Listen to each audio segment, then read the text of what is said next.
Welcome back to another edition of Post Media's Ottawa Senators panel. With me, I'm Ken Warren. With me today, Don Brennan and Bruce Garriock. Guys, clearly where we have to start today is on this video of several Senators players in an Uber cab that occurred at some point on one of the road trips. A lot was said in the cab, and there's lots of sorts of questions about the players' privacy and what should and shouldn't be allowed to be public. Guys, this is really unfortunate for Senators that this came out. Don, your initial reaction? Well, watching the video sort of made me very uncomfortable, for one thing, almost a little bit sick. I understand the breach of privacy and all that sort of stuff. Feel bad for the guys because they were like many others in other workplaces who talk about their bosses. I think that we all have. Not me, but maybe these guys. And I really think that we have to get to the bottom of the problem. And I think that there is an issue there. You've got some veteran players talking in front of young players about the coaching staff, not the environment that they want to be in. And I really think that they've got to follow this up and really get to the bottom of it. Well, I think it's unfortunate that came out, and obviously there is a breach of privacy, and there's going to be a whole issue with Uber and Uber Canada over this getting out on video, and you know the players having what really is a private discussion in a van in Arizona, and there's going to be an awful lot of discussion about that and the fact that it was posted on the internet for several hours and then taken down. I look at it right now. And it also speaks to clearly there's some issues between this coaching staff and these players, and it also speaks to the respect issue between this coaching staff and these players. And it was really, look, Marty Raymond in the last year, he's coached a power play, and he was taken off the power play at the end of the year. Not only was he taken off the power play, he was also taken out from behind the bench. He's already been humiliated. Now he's been shamed. Again, and it's very unfortunate because in life, in jobs, things are done behind the scenes, whether they're good or bad, and this just becoming so public is so difficult for everyone involved. I do feel, like you said, a little unfortunate for players in the sense that if this was a bunch of guys in a convention, cement company on a convention, and they were railing about somebody in their company, we would never have seen a video, right?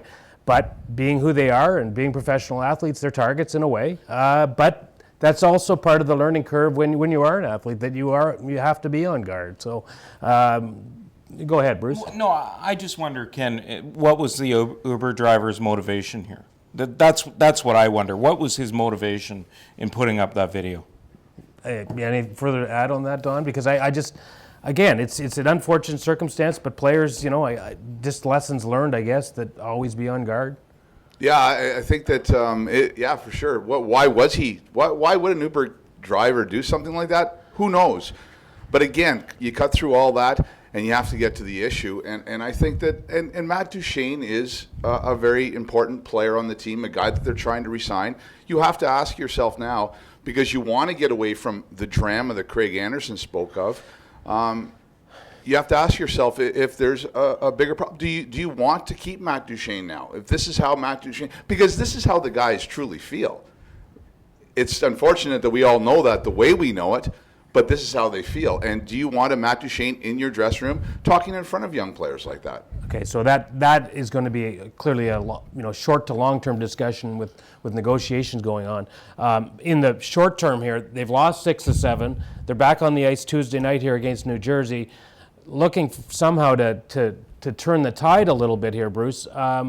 What do they have to do to get back on the right way with all this in the air? Well, I think one of the things they have to do is get back to, and get back to it. It's start. They have to start because they haven't this season, they have to start playing better defensively, because that is something they haven't done well all season. We saw it in that 9-2 loss Saturday in Buffalo. They basically stood still for 60 minutes and let the Sabres skate circles around them till they appealed to some sense of pride. And then you have that horrible mistake in the last minute against the Tampa Bay Lightning where Mark Borowiecki is trying to skate the puck out rather than just getting it out when in the situation that they were in, and they end up losing 4-3 in overtime.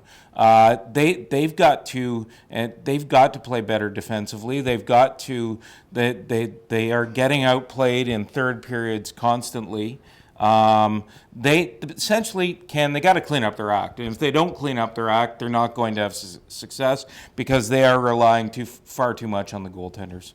I mean, I think it's been a problem for beyond this year. It's been a problem for years now, and if they could clean up their act, I think that they would. I mean, I think that there's an inability here. There's whether it's not the right personnel, maybe it's not the right coaches, but there's definitely an issue that's extended over time because we saw this with Dave Cameron, we saw this with Paul McLean. We saw an inability to play defensive hockey, which you've got to do. So I don't know what the answer is right now. But there's got to be something done. So here's a team that going into New Jersey has won 5 games and they've lost 9. And the best player on the team has been the goaltender. He's been outstanding. I'm speaking of Craig Anderson. He's been phenomenal. And he's a 37-year-old goaltender who's facing, like you said, Bruce, I think it's 194 to 111 the shots against in the third period. He's been outstanding. But now we can get into the backup goalie situation. What do you do when Craig Anderson gets tired, which he will? Well, I think one of the things we have to remember is, Craig Anderson is 37. He's not 87, okay? Like, I keep reading everywhere how old Craig Anderson is and how he can't do this and he can't do that, and he's far too old to play 60 games. I think the plan coming into this year was for him to play 60 games and spot him on practice days. I don't think that I think what we're going to see is a situation where Craig Anderson doesn't practice a whole heck of a lot, and he plays far more than he practices. And I think that was always the thinking coming into this year. Obviously, the situation has changed with Mike Condon clearing waivers last Thursday and going down to Belleville, today or Tuesday, pardon me.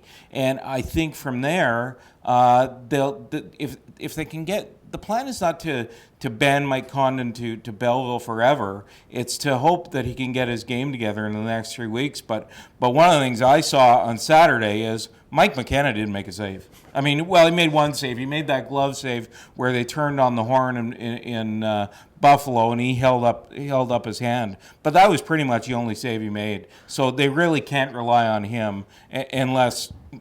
I don't know, unless they really don't think they have much of a chance. Well, in a busy schedule, so at some point, and back-to-back schedules where they took advantage in a way of that 9-2 game by taking Craig Anderson out early so that he could come back against Tampa, and he got them a point. I mean, he should have got them 2 without that late mistake.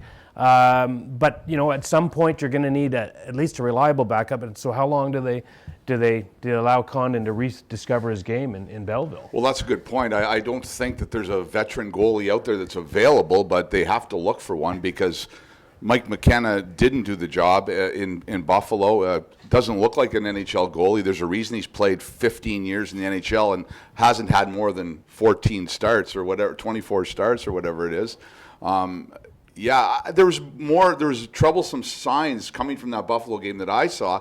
I mean, they're getting rubbed out. They're down 9-2, and they're getting rubbed out in the neutral zone from Sabres who are finishing their checks. And nobody's standing up, and nobody's getting mad, and nobody's reacting the way you would think that you would, that in a game where you're getting embarrassed, and they're still taking the body, and you're still not doing anything about it. So it doesn't matter to me if Craig Anderson is 37 or 27 or 17, there's a big problem in goal because he cannot continue to play. But there are other pressing issues. Well, I mean, I'm looking at it and I'm saying, look, lots and lots and lots of negatives right now about this team, and we can get into it. They did respond on Sunday early. That was an embarrassment. They did respond early on Sunday against Tampa. No, and this is one of the things I asked Guy Boucher about after the game in Buffalo. Pardon me. It was, you going to appeal to their sense of pride? And he claimed that it had nothing to do with pride. Yet when he brought them to the bench, Cody Ceci said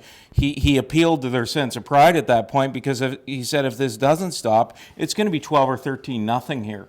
And you're already getting embarrassed. Stop making this worse. And I think that he appealed to their sense of pride, and they played with some sense of pride on Sunday night against the Tampa Bay Lightning. And hey, look, a point against the Tampa Bay Lightning for them would usually be good. Right. It's just the way they got that point, and they let that lead slip away in the third period. I think that people are okay with the Senators losing if they see effort. They aren't okay with what they saw Saturday afternoon in Buffalo, and they aren't okay with what they saw last week in Arizona either, 5-1 loss. Well, before I wrap the up, I think there is a lot of questions about pride, given everything that's happened in the last few days about the Ottawa Senators. We'll be back with you next time, post-peanut panel with Ken Warren, with Don Brennan and Bruce Garriock. Thank you for tuning in.